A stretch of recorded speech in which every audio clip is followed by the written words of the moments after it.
expected with the holiday weekend. We're hoping that we can increase that visibility over the next few days. A lot of people are no doubt getting tested today who might have had symptoms over the weekend. So far, continue to be stable in Colorado with numbers that are well within the capacity of our healthcare system.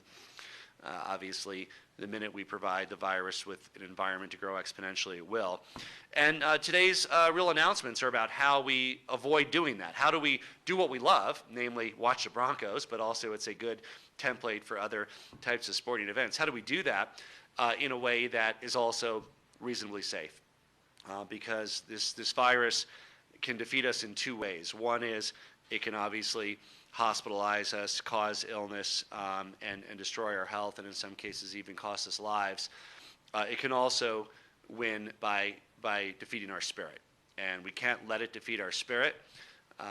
Our large events and Broncos games and other types of sporting events are a big part of that spirit, and the answer is not that they can't occur. The answer is, of course, they're going to occur, but we need to do them in a safe way.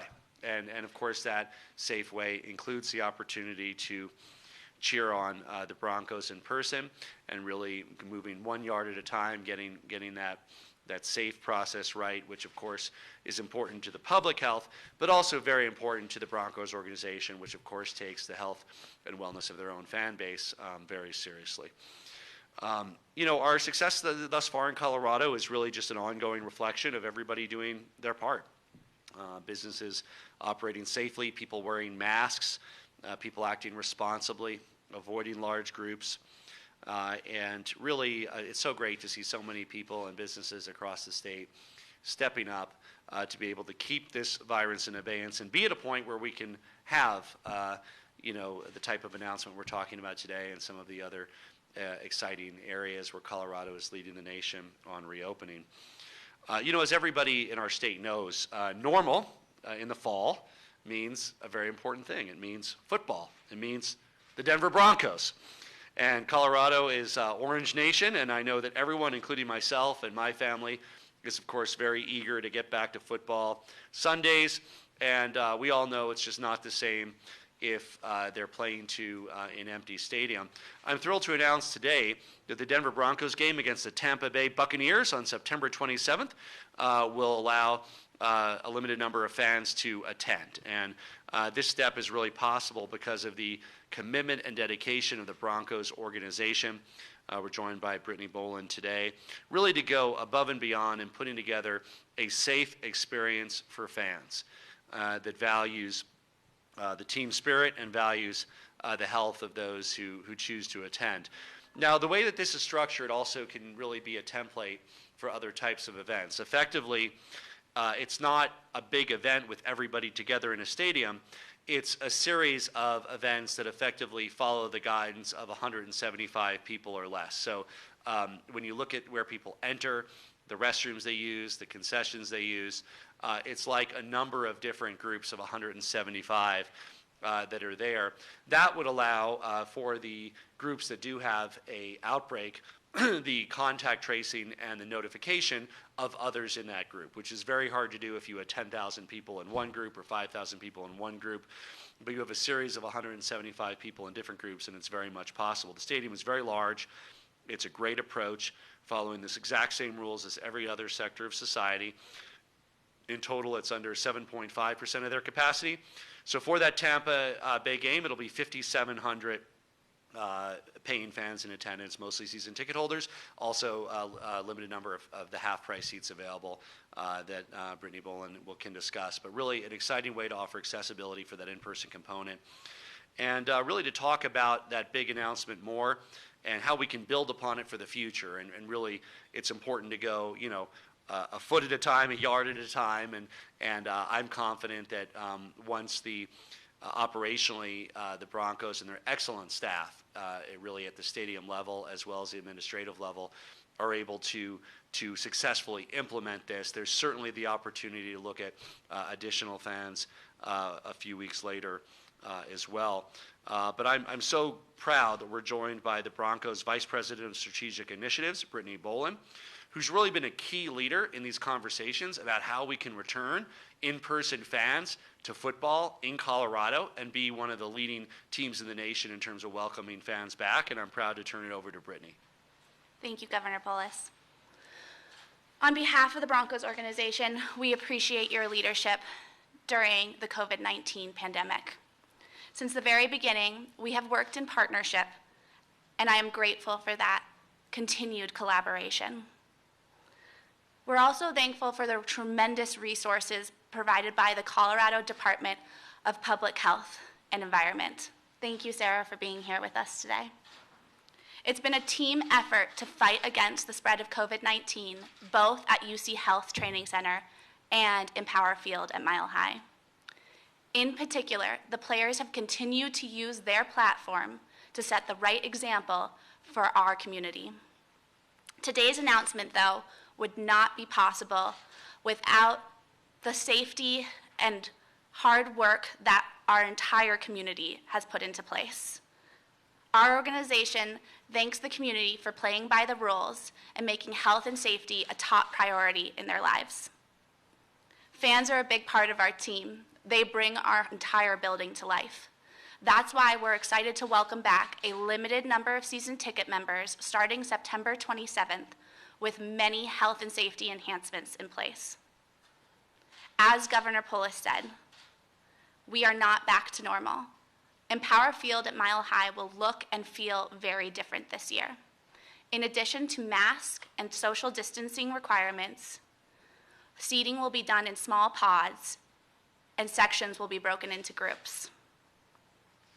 Details will be shared today, and we're happy to answer any questions.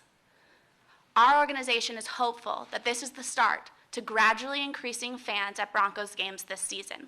But we understand that that takes the entire community, both on game days and in our daily lives, doing our part. Our organization remains committed to partnering with Governor Polis and the state to help stop the spread of COVID-19. Thank you. Thank you, Brittany, for your tremendous leadership in bringing in-person fans back to Colorado football and the Denver Broncos, as well as your ongoing initiatives at the team to make sure, of course, the players and staff and your team are safe, but also to make sure that at least in the second game, 5,700 Coloradans will be able to have that experience in a reasonably safe way too. We're so proud of our Denver Broncos, and we're really thrilled that you're going to help have over 5,000 Coloradans cheering them on in our second game. And I understand certainly the first home game is also really going to be used to really run through and make sure your stadium staff and others are familiar with that. I think it'll mostly be family members of the players and a few other guests, but I think that's really important to get that right. So we're excited that you're welcoming fans back. I want to thank you. We're here for you as a state, whether we're cheering for you at our TV sets with nachos in front of us, or we're at the game, or we're listening on the radio. We are all Orange Nation, and we are just so proud that you have helped lead the way in helping more than 5,000 Coloradans attend your game against Tampa Bay. So thank you. In approving this approach for these kinds of specific events, we really want to make sure that we're able to look at results and use data as we always have in moving forward. We're grateful to the entire Broncos organization for being such a thoughtful partner in this regard.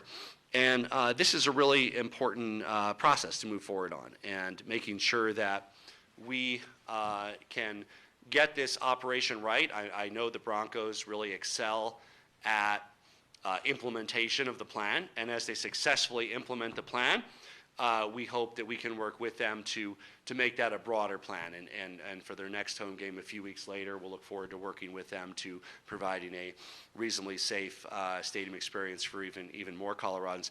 I also want to add, it's not just about professional football today. We also really treasure high school athletics. I've talked several times with Chaza in the last few days, and we want to work with them if their board moves forward and wants to propose a fall season for Chaza football. we would be thrilled to work with them to make that happen for the districts that are ready to go. And in my most recent conversations with CHASA, I think there's some opportunity to have a fall season for those who are ready, and for districts that aren't, because clearly returning to in-classroom instruction should be the priority. I mean, for districts that aren't even back in the classroom and aren't running buses, they want to provide the football experience, but many of them won't be ready till season C in the spring. So as long as it doesn't interfere with getting back to school, we would be thrilled to work with CHASA if their board chooses to move in this direction tonight to approve a fall schedule for CHASA sanctioned football to give our athletes a chance to compete, as well as, of course, provide a season C option for the districts that aren't yet ready to move forward. We also, another key component for any of this working is exposure notification, making sure that people who have been exposed, who might be contagious or contracting the virus, are aware of that as soon as possible. And that, along with wearing masks, along with tracing and tracking and exposure notification, these are really the way that we can get back to enjoying things that we love. I mean, we wouldn't even be in this position to be talking about being able to go to a Broncos game or playing fall football if we hadn't been successful in Colorado, more successful than many other states in wearing masks, social distancing, and avoiding large gatherings. And today, we're announcing the next technological step in that regard, and Sarah Thunberg, our head of testing and tracing, will discuss it in detail. But we're announcing our partnership between the state of Colorado and Google and Apple, two companies you've probably heard of that will leverage the cutting-edge technology that they've developed to slow the spread of COVID-19. It's a new exposure notification service. Colorados can opt into it on their phone later this month. It'll provide a way where you'll know if you were exposed to COVID while maintaining your privacy and data. This has worked very effectively in countries like South Korea. This was not the Apple and Google product, to be clear, but a similar product in South Korea worked very, very well in stemming the outbreak early and allowing them to get back to much more normalcy quicker than America has accomplished. So it's late in coming to us in America, but Colorado will be one of those first states to move forward in partnership with Google and Apple. Privacy and security are core to the design of this service. That was a non-negotiable prerequisite for us. And we made sure every step of the way that, just like in all of your financial transactions you may do on Google or Apple devices, that this has all the security that you would expect. It's offered both in Android as well as iPhone operating systems. If you opt in, you can be notified if you've been exposed to the virus from another person using the service. It doesn't track your location, it doesn't share your identity, but it just gives you an early heads up if you've been exposed to somebody with COVID-19. So you can go to get tested at one of the free, quick, and easy testing sites if you live near one in Grand Junction, in Pueblo, in Aurora, in Federal Heights, in Denver, open during normal business hours and on Saturdays to get, in Pueblo Fairgrounds as well, to get tested, or your local community health clinic or doctor. Our state, Colorado, is going to be one of the first in the nation to deploy this technology, and we want to use every tool in the toolbox to contain the virus and limit community spread so we can have more people go to Broncos games and more kids can play youth football, among many other things. Also, so schools can return, so businesses can go back to their full occupancy, and all of those things that we need to accomplish and are in many ways leading the nation in. This tracking and tracing work with Apple and Google and the notification piece will help us. The more people download this and use this, the quicker we can get back to normal in the pandemic, which is absolutely critical that these social institutions that we value, like team sports, like public education, like church, are able to return as quickly as possible in a safe way. To give some more detail about this exciting cutting-edge technological effort, I want to introduce Sarah Thunberg, the Director of Innovation Response Team and the state's lead for COVID testing and containment. Sarah. Thank you so much, Governor. I am so excited to announce our participation in the Google Apple Exposure Notification, what's called EN Express opportunity. I want to reiterate two really important things that the governor said. The first is that this is a choice. Everybody who has a mobile phone can decide if they want to enable this functionality Totally up to you. Your choice, as with everything. And then the second thing we really want to reiterate is that in this app, there is no personal information that is tracked, shared, held, communicated with anybody else. It is an anonymized experience. So we really have emphasized and worked together with our tech partners to ensure the utmost of privacy in this very important application. So what is exposure notification? It's a technology that allows people to enable it on their mobile phones. At the end of the month, we'll have both an iOS version and an Android app version. You'll enable the functionality, and as you move through the world, anonymous tokens will be exchanged between your phone and another phone, and that will happen between you. What the governor had said is that we've seen this technology come a long way over the COVID period. We in Colorado have taken a really conservative approach. We've watched, we've waited, we studied Ireland, we watched Virginia unroll it, as well as our partners in Utah, and we wanted to be sure that we had this right. And we believe this is the right time because Google and Apple are rolling out this functionality native on your phones. You won't have to, on an iPhone, you'll just have to turn it on, and on an Android phone, you'll have to download an app. But we at Colorado aren't building a separate app. We aren't doing anything separate. It maintains the sort of simplest experience and allows the most people to use it. So we also think it's really important as we're doing more things like the Broncos and ski season and school coming back online, this reopening behavior, we want to have all the tools in the toolbox that we can in order to deliver on our containment requirements. Next slide, please. And you can't beat the price, right? Yes, the price is important. It is free for all of us. It's free for an individual to download it, and it's also free for the state of Colorado. We aren't paying any additional costs, and we also get the great benefit of tech support from the experts, Google and Apple. So let's talk a little bit about how it works. Let's assume our friends Alice and Bob meet each other for the first time. They're sitting on a park bench, or perhaps in Broncos Stadium, or even on a ski lift. They have a 10-minute conversation. They're appropriately physically distanced, but they talk for 10 minutes. In the background, their phones are exchanging through Bluetooth anonymous tokens back and forth with each other. Those tokens are stored on a public health server, the public health labs server, but it's completely anonymous. It has nothing to do, there's no personal health information, it's not even anyone's names, but they're exchanged back and forth. Then a few days later, our friend Bob goes home, and he's not feeling good. He gets a test at one of his community-based testing sites, and his local public health agency calls him and says, "Hey, listen, you're positive." And they say, "Do you happen to have that app on your phone?" And he says, "Oh, yeah, I've got that app." And so they give him a key, and he enters that key in his phone, and that key then activates all of the tokens. And all of those tokens then send a message back to the phones that they were generated on and give people a little push notification that say, "Hey, look, you might have been exposed. Call your local public health agency." And this is where Colorado gets to really make this specific for us. And we will give very specific instructions in that push notification about where individuals can get instructions about next steps, including testing, isolation, and quarantine. I skipped ahead in the story. Apologies there. There you have it. So this is another tool in our very important COVID-19 toolbox. The Apple Google EN Express service is compatible with nearly all smartphones. It will be rolled out towards the end of September, and Colorado is working with our partners to really customize this opportunity. I want to end by saying again, data security and privacy are of the utmost importance to us.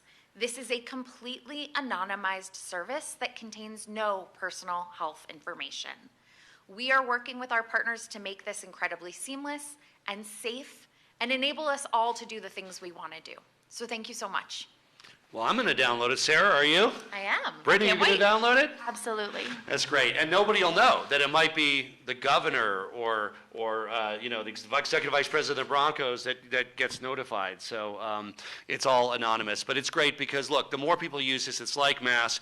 If 100,000 people use it, 300,000 people download it, the more people are getting notified early and being able to go in for testing if they need it and self-isolating if they need it. The quicker we can get back to more people at Broncos games, more activities, schools returning, all of those things. So really, you can't beat the price. It's free, not only for you, but also for the state, which we appreciate in these difficult budget times. And of course, I want to thank Apple and Google for their commitment to really helping provide the technological tools that empower states like Colorado to help contain this deadly virus. I also want to announce a new collaborative partnership between the state of Colorado, the Trailhead Institute, the Colorado Public Health Workforce Collaborative, and the Colorado Community College System to train thousands of new healthcare apprentices to help in containment. This is contact tracers, investigators, resource coordinators, really all of those folks working with Arapahoe Community College and Community College of Denver using portions of a federal grant. We're going to be able to help develop the ability to further accelerate our reopening by making sure that we have that human capacity in place. And finally, some good news for several counties in Colorado. We have 3 counties that have achieved the Protect Our Neighbors phase, the final reopening phase, and are being approved today to move to Protect Our Neighbors. And I hope that we can all join in congratulating Mesa County, Gilpin County, and Rio Blanco County for this great accomplishment. This gives these counties maximum flexibility in their borders, along with increased responsibility locally for containing the virus. And to achieve this, the counties have to show low overall incidence, which a number of counties have, but that has to be coupled with strong public health capacity to detect an outbreak early and jump on it with contact tracing and making sure that that can be limited. So I expect there'll be more counties along the way, but congratulations to Mesa, which has really been a long leader since the very start. First in Colorado to open restaurants, first to move forward with so many exciting parts of getting their economy going, and they've been very successful thus far. Knock on wood. This is a new phase for them, but their county health department really deserves a lot of credit as well for acting early. Gilpin and Rio Blanco, congratulations to all of you. Look, these are all exciting announcements, Protect Our Neighbors, new technology, Broncos, but I also want to be clear that this means that there's increased responsibility for all of us. Colorado, as you know, one of the very first states to end our stay-at-home order, to reopen, but along with that freedom that we enjoy in our state also comes responsibility. And the way that we're able to protect and grow that freedom and our economic recovery is by wearing masks when we're around others, is by avoiding large gatherings, and is by washing our hands regularly and having good hygiene. If Coloradans are doing that, and thus far the data really bears out that we are, we look forward to continuing to lead the way, and this new technological tool should give us an extra bounce in helping combat the virus. And of course, the more progress we can make, the more excited we'll all be to have even more fans against the Chiefs and against other games. We'll be excited to work with the Broncos on doing that in a safe way. Individuals, of course, in Colorado, best thing you can do, wear a mask in public around others, practice social distancing, avoid large groups, wash your hands regularly. And this virus is not going to go away tomorrow or anytime soon. So we need to figure out the path forward to live with it. How do you have everything you treasure in life, whether that's church or the Broncos or your kids' after school sports game? How do you have those things during a pandemic? The answer is not to stop them. The answer is to have them, but to have them in a way that is safe, reasonably safe for all involved, for those who participate, those who attend. How do we make sure that we have the social distancing really built in to these kinds of events to make them as safe as reasonably possible during a pandemic? And if we continue to act responsibly, then we're going to be a lot closer to quote unquote normal sooner rather than later. We need to build upon our success, redouble our commitment to being safe and wearing masks and being apart from others and avoiding large groups. And together we'll be able to enjoy more and more of the things that we love about living in our great state. Happy to take some questions. Can I start by asking you and Ms. Boland, already on social media, there's a lot of controversy saying you're showing favoritism. What about Vandermeer Speedway? What about churches that cannot have more than 175 people? Can you both please address that? And is there favoritism here because the Broncos are so beloved? Well, the Broncos are beloved, but frankly, they're playing by the same rules here as every other type of large event. They're having a series of 175 person events in a very large outdoor setting. So, of course, that provides a framework for any other types of larger events that want to have cohorted groups of 175 with distinct entry points and operational distinction between them. And we encourage everybody, including the Speedway, including others that want to have large events, to really find a way to do that safely, because we want to get back to normal as quickly as possible, and having these events in a safe way is a big part of that, and I'll turn it over to Brittany. And I'd just add that, this has been a plan that we put together over 3 months in the working, and we have truly partnered with the state as well as the Colorado Department of Public Health and Environment to put these plans in place and make both infrastructural changes to our building as well as upgrade, our sanitation and disinfectant protocol.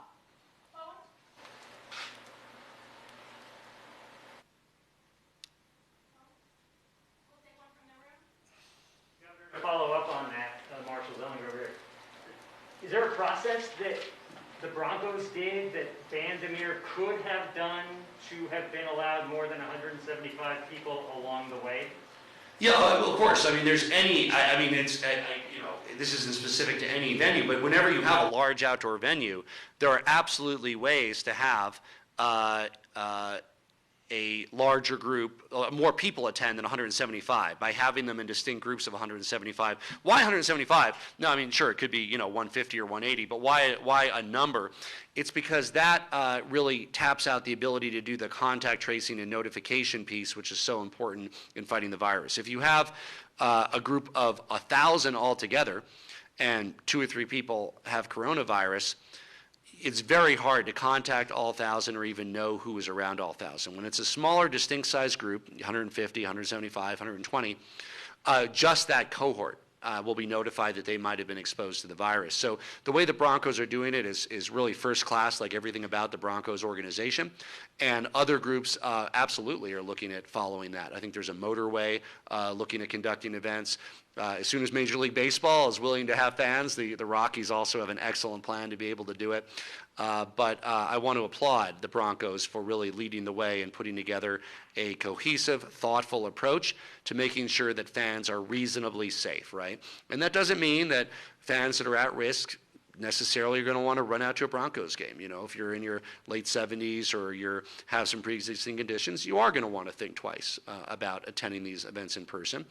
But for the rest of us, that shouldn't stand in the way of them being able to serve people in a way with cohorts of up to 175 with separate facilities and ability to get in that allows people to cheer on the Broncos in person. Governor Polis, this is David Clue at Denver 7. I'm curious, you mentioned that you're happy to work with CHASA to get fall sports back in gear this year. Can you be more specific? Because obviously, if you don't like the presentation, there are not going to be fall sports. What specifically are you looking for that would give the go-ahead for that? Well, to be clear, fall sports are actually already underway. I went to the first CHASA-sanctioned tournament a few weeks ago, golf tournament. A number of fall sports are underway. They have A season, a B season, and a C season. Really what's being discussed here is whether football can also occur in the A season in addition to the C season. The answer from my perspective is absolutely. If there's schools and districts that are ready to move forward with fall football and can implement that quickly, we want to encourage CHASA to allow for that, as long as they're running an analogous process in the C season for districts and teams that are not ready to compete in the A season, meaning a couple of things. Not ready to compete because the district doesn't have the transportation or the logistics ready to hit go right away. But just as importantly, we certainly don't want any sports to interfere with schools reopening. And while we have districts that are open and kids are attending every day, there are other districts that are opening in the coming weeks. And we don't want to add football on top of that. If they're ready to embrace it and ready to have fall football, we want to find a way for them to do it. But we also want to make sure if they want to keep it in C-season, there's a way to do it safely in C-season as well. So are there any plans for a public awareness campaign? Some of the most prominent people to catch COVID have been athletes both in our community and nationally.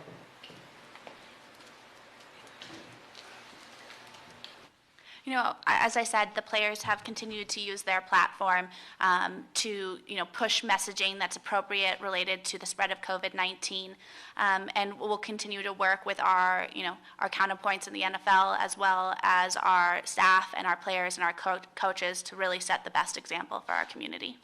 And I want to applaud especially the players on the Broncos and the Rockies who have just been such great ambassadors of mask wearing and the right kind of behavior and really being strong in their messaging. It's really great to see our professional athletes as role models stepping up in Colorado and encouraging safe behavior and responsibility.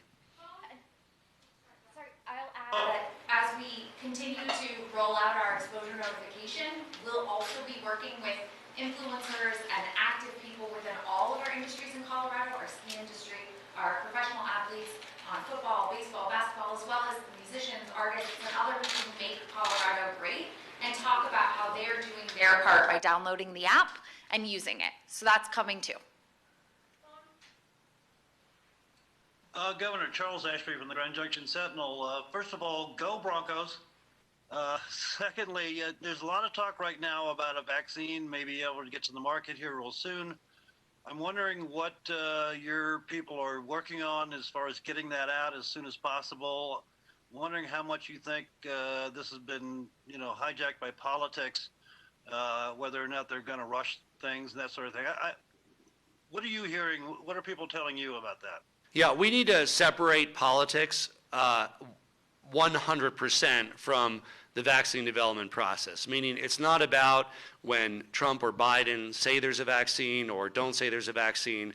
It's about when the scientists show that there's an effective and safe vaccine. We hope that is the sooner the better. Whether that's in November or December or January, there could be limited doses available by the end of the year. Those would be prioritized for nurses and hospital workers, first-line responders. We certainly hope that there's sufficient quantities for the general public early next year. But it's all predicated upon one of these vaccines being tested working. And so it's, in many ways, this is the cart before the horse here. I'm confident there's a lot of irons in the fire. I think that one or more will hopefully be safe and effective, but that will require the scientists demonstrating that and then rapidly gearing up production along with Colorado's role in distribution to residents of our state. Bloomberg, I'm wondering if you could talk a little bit more about the app, what the name is, how it will be downloaded, when it will be rolled out, all those details. Yes, absolutely. So the app is called EN Express, Exposure Notification Express, and it will come towards the end of September. First, likely an iOS update will enable people to turn it on their phones. So if you have an Apple phone, an iPhone, an iPad, you won't have to download a separate app, but rather will be able to click the slide button and turn on the functionality. On Android, it likely will come just a few days later, and it will be a mobile phone app that you will download from the Play Store. Again, EN Exposure Notification Express. And we expect both of them by the end of September, and we want Coloradans to be prepared and know what it means, know how to use it, and definitely know how to turn it on or download it so we can begin sharing this really important information as we cross paths with others. Hello, Winketer from the Denver Post.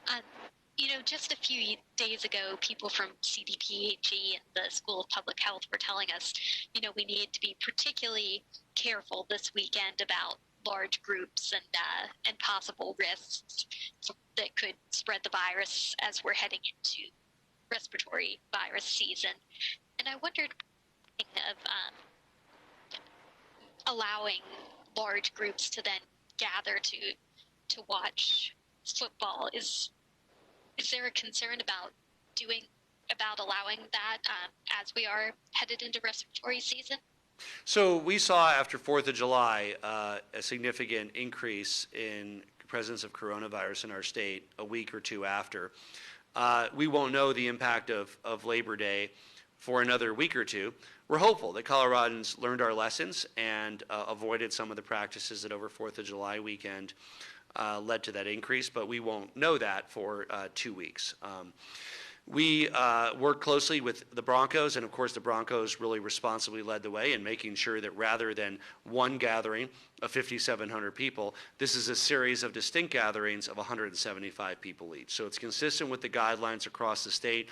There's many kinds of events from county fairs to church services, which have, 100, 150 people.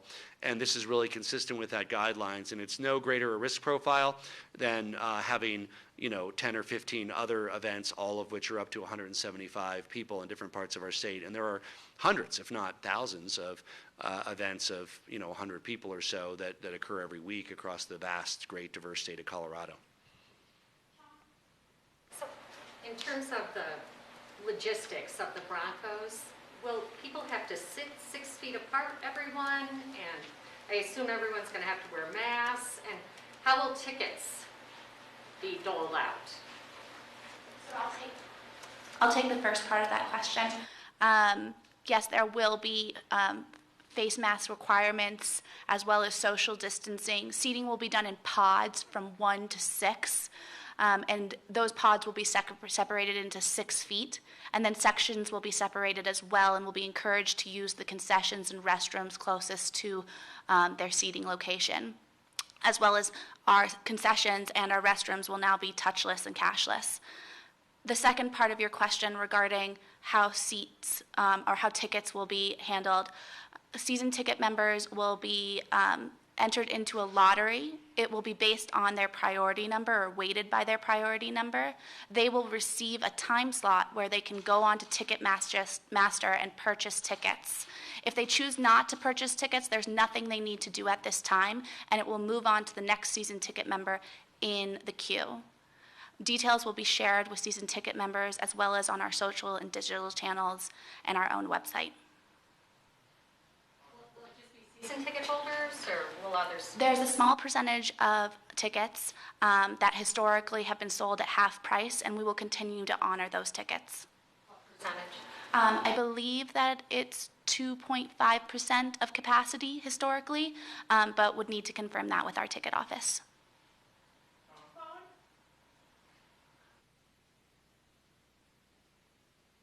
Phone? Hi, this is Alex Burness from the Denver Post. There have been a few mentions today of Broncos players, quote unquote, using their voices. And I'm curious to hear your perspectives on player activism prior to this moment. I'm sorry, Alex. I need you to repeat the question. I'm sorry, can you hear me all right? Yes. Okay. There have been a few mentions today of Broncos players using their voices, and I'm curious to hear your perspectives on player activism, specifically Ms. Bolin and Governor Polis. I'm curious to hear from both of you whether you believe the NFL owes Colin Kaepernick an apology, and I'm hoping you can both speak a bit on how, if at all, your views on athlete activism and political speech have evolved in recent months. Well, look, I think it's great when any Coloradan gives voice to their authentic experiences and shares with others about what it's like to walk a mile in their shoes. And the truth is, for those of us who are white and have that white privilege, it's really important to hear about what it means to grow up as a young black man in America and learn about that. And of course, our professional players are ambassadors for that truth that is important, that I think has a wider audience.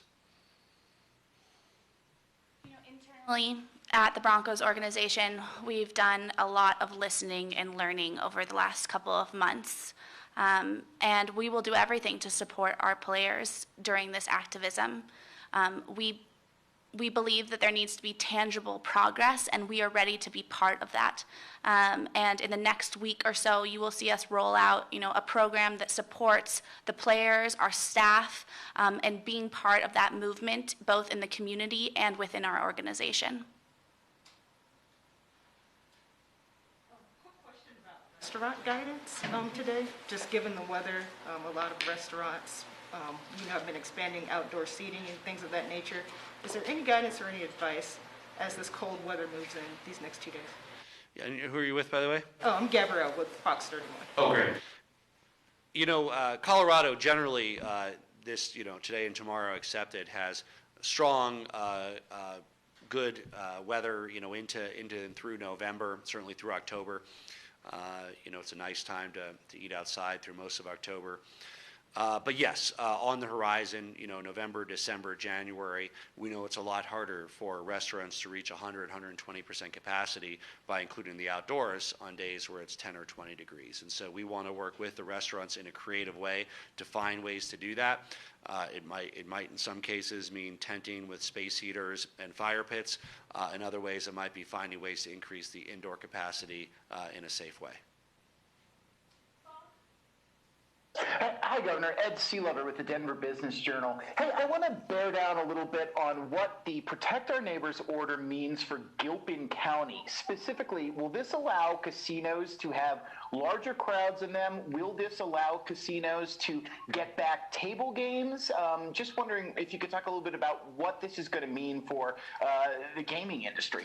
Ed, we'll take that offline and give you a specific response, if you don't mind, about exactly what that means for that particular industry. Okay. The general guidance, Ed, by the way, is groups of up to 500 instead of 175 in those counties. But how it interacts with the gaming industry specific to the Gilpin casinos, we'll have our team get back to you on. Hi. That was my question as well on the casino issue. Thank you. Yeah, we'll have some specifics and a fact sheet on that and what it means. There's a lot of activities it affects. It allows for increases in capacity over time, going up 5% on a regular basis, caps the larger events at a lower number, and it's a response to low transmission rate and strong county public health effort to find issues early and act to prevent them from becoming community-wide, or what Mesa, Rio Blanco, and Gilpin have demonstrated. Can you talk to security concerns and what kind of firewall exists to make sure that whoever actually uses it, that the data, can law enforcement subpoena it and know my location for certain things? What protections, what are the terms and conditions I'll be checking without reading? All great questions.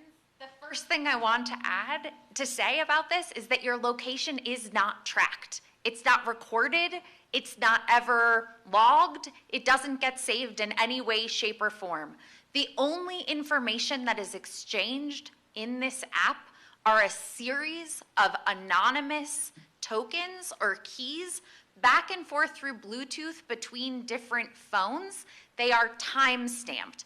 They won't know where you were when you got that token, won't know whose phone you were near, just exchanges them back and forth. And that is the only thing that is stored, and it's only stored for 14 days. After 14 days, it's automatically erased. There is very, very strong security around those tokens, but even if you got a hold of them, it would look like a list of gobbledygook numbers and letters, and you could not actually back into whose phone it came from, whose phone it went to. It literally is anonymous data, anonymous letters and numbers that are strung together. And that's the reason why we thought this was the time to use this technology, because we really do believe it is its safest, strongest data protection way we can do it. Thank you all. I want to thank Brittany Bolin for joining us on behalf of the governor of Orange Nation. Although Orange Nation expands beyond the borders of Colorado, we have many great fans in neighboring states and across the country. I want to thank you for your commitment to Broncos football and to bringing back some fans for the in-person experience. So thank you.